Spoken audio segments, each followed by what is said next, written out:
How exactly did two LIA members turn $5,000 into over $100K in 2 weeks? Well, good news in this video, I'm going to share the full breakdown of how Dennis and Marab turned $5,000, actually $4,800 to about $101,000 in 2 weeks. Now, before we dive in, if you guys are new here, my name is Sumner Healey. I run a business called landinvestor.co. We help folks start, grow, and scale land investing businesses, and we are here to take over the industry and to show folks what is possible in the land investing arena. If you guys want to get down with us, you want to learn about building a land business, click down below to join our Discord. It's free. It's totally awesome. All right, so this is going to be story time. Dennis and Rob, they joined us about 4 or 5 months ago inside the LIA program. These gentlemen were doing wholesaling, fix and flip, sub 2. They're doing a bunch of different real estate strategies, and they've been doing it for a long time. Frankly, they've been in real estate way longer than I've been in land. And so they waltzed into the land business, they joined LIA, and they said, hey, we know what we're doing. All right, guys, hey, we'll take your advice, but we're going to do our thing. And they spun their wheels for about 3 months, right? Using all these preconceived notions of what they learned in other real estate verticals and trying to apply it to land. And frankly, it just didn't work. And after about 3 months in the program, grabbed them by their neck and said, hey, look it, I'm the guy that knows about land. In this situation, you probably know more about real estate, but I know more about building a land business. So you're going to be the student, I'm going to be the teacher, and we're going to scale the heck out of this thing. So you might be saying, Sumner, well, what was the problem with their land business up until that point? They had no clear process on how to select markets, right? They would go and just select any old county because, well, they liked the county or they heard the county's hot, but they weren't using any of our frameworks for identifying counties with good demand. They would take data for a whole entire county that they couldn't price out. They would drip out some text, they would send some mail, all pretty much neutral letters or just wildly mispriced. And then they get some leads trickling in that had the wrong price and they didn't know how to negotiate it. They get some weird deals that came back that were just junk because they had too low of a price in their offers. It was just a real hodgepodge. Now, in those few months, they almost got a deal. It was an okay deal in a subdivision. It was like a buy for 12, sell for 25 or something. Not a great subdivision. It was in Tennessee. And actually at the closing table, the deal fell apart for title issues. So at this point, they're just kind of defeated, right? They've been doing some work in their land business. They've kind of repivoted all their resources to land. They haven't really been listening to anything that I've been saying. They've been sending out a little bit of mail. They almost had a deal, but it fell apart. And this was their kind of come to Jesus moment, if you will, right? This is the line in the sand. They said, we've got to do something different. I said, yeah, you do. What you need to do is you need to start listening to me. We need to get you back on track. And so this was the first inflection point in their journey, right? This inflection included them dropping the ego, right? Removing the fact that, yes, they probably know more about traditional real estate than I do. They have way more experience there than I do. But in this little sub niche, in this little world of building a land business, frankly, they didn't know anything. And so to admit that to themselves was actually really tricky. And what I find often is ex-wholesalers, fix and flippers, rental property people, when they come into land, sometimes they struggle the most because they have all these preconceived notions, or they have this confidence that, well, I've done it here, so I can do it here. The truth is, land is more like buying something from a garage sale than it is any other real estate vertical. There's really nothing that compares to it. And so a lot of that stuff that they think they know just doesn't carry over to land. And in fact, in a lot of cases, it can just create bad behavior. So the first inflection point, they dropped their ego. They said, all right, Sumner, you're the teacher, I'm the student. The very first thing we did once we dropped that ego, I said, cool. What you guys are doing right now is you guys are not following our market selection process, right? You just have a hodgepodge approach where you pick any old county and say good enough. I said, the thing that you guys need to do is go and aggregate a giant list of counties. I want to see 100+ counties aggregated, because the truth is, how do we know what a good market is, right? Well, it's all relative. And so if you're comparing one market to another market, that's a relative comparison that doesn't give you much diversity in that sample size. If we're comparing 100 markets against each other, it's going to be a much higher likelihood that we can really glean out what's a good market and what's a bad market. Now, of course, they're still using our market selection frameworks to pick those 100 markets, but once we have that full batch, it becomes really clear what the winner is, right? So I went through the work of going and selecting a huge load of markets. They followed the exact framework that we use from LandWatch to Redfin to our spreadsheet. It's the exact framework that everyone inside LIA uses.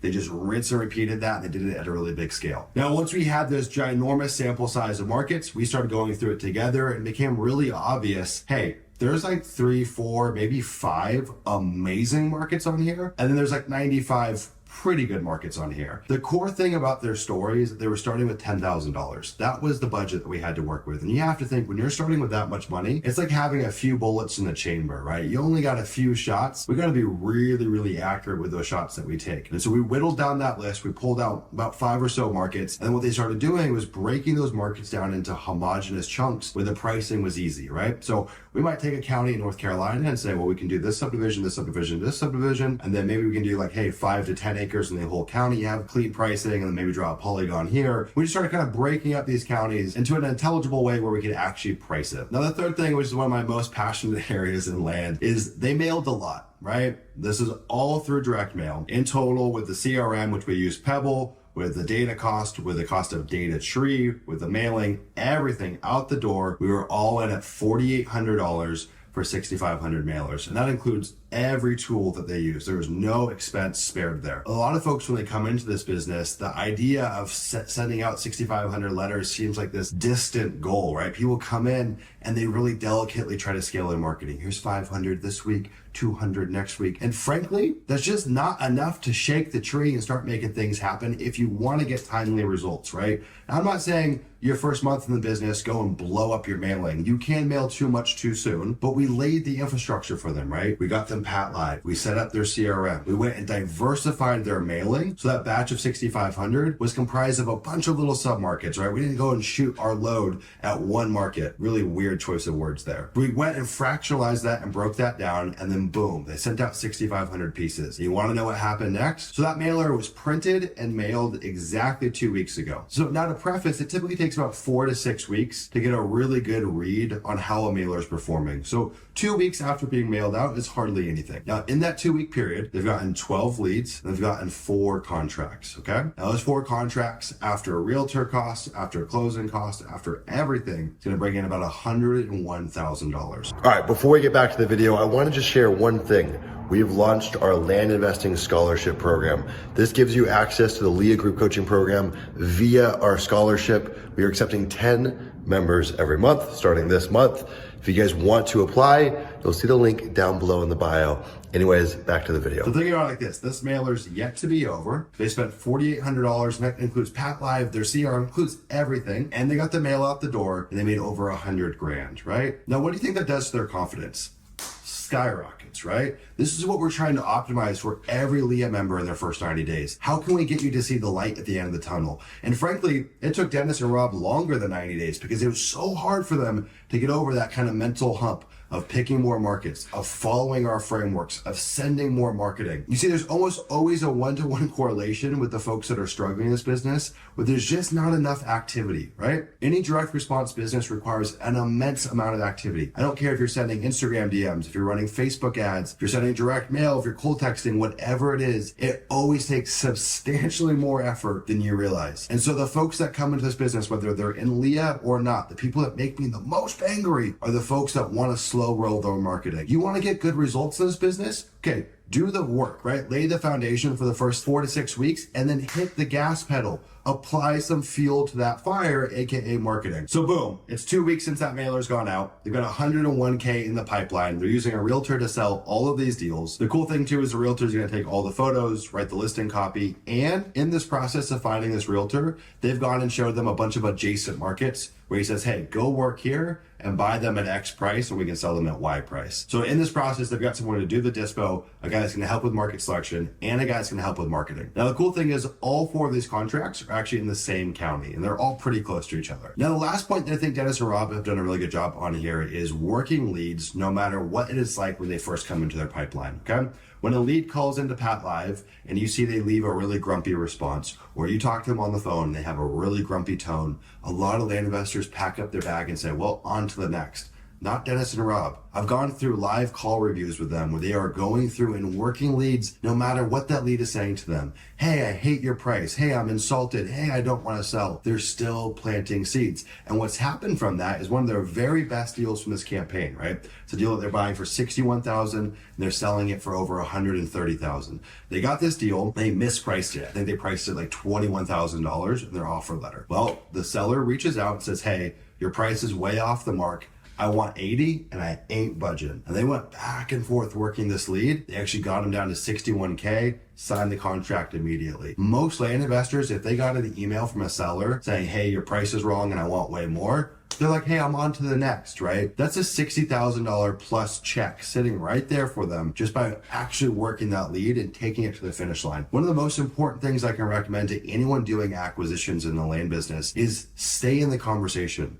I don't care how uncomfortable it is, whether it's on the phone or via email, stay in the conversation. You will kill that lead or that potential deal faster if you take that seller's first response and take it as the gospel. Well, the seller said they don't want to sell right now. Well, the seller said they don't like my price. Well, the seller said they want this much. Most people just take that as, okay, that means that it's over. No, the conversation is just getting started. And I think, frankly, one of the things that's really aided Dennis and Rob in this journey is the fact that they're coming from a real estate background and they have acquisition experience, right? That's really the only carryover. Any of like the in the weeds tactical land stuff, just none of it carries over, and in fact it's been a bit of a detriment to them. And so in this process, they dropped their ego, they selected way more markets than they thought they needed to, they followed our framework to a T, they went and sent more mail than they thought they needed to. Previously, they were sending about 500 letters per week, and they worked every single lead that came into their CRM, no matter what. Now, this has all been done in 2 weeks since their first campaign going out. And the really cool thing is they've got another 10,000 pieces of mail that's going to be going out in the next 1 to 3 weeks. Now, it's going to be staggered. It's not all going to get sent at once. We'll have to do a follow-up video. What we're shooting for them is $10,000 and turning it into $250,000 in 90 days or less. And I really think we can do it.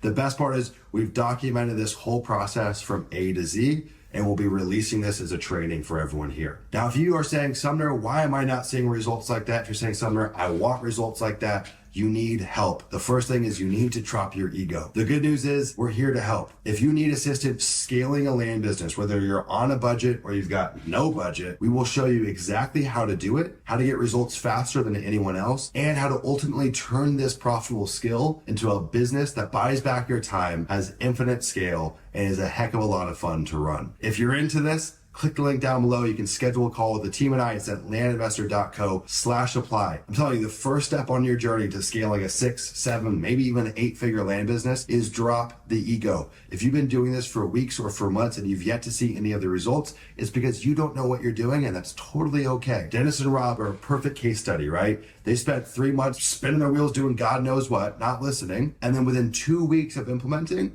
they've turned 4,800 into 101K after their first campaign. Think about that. That could be you.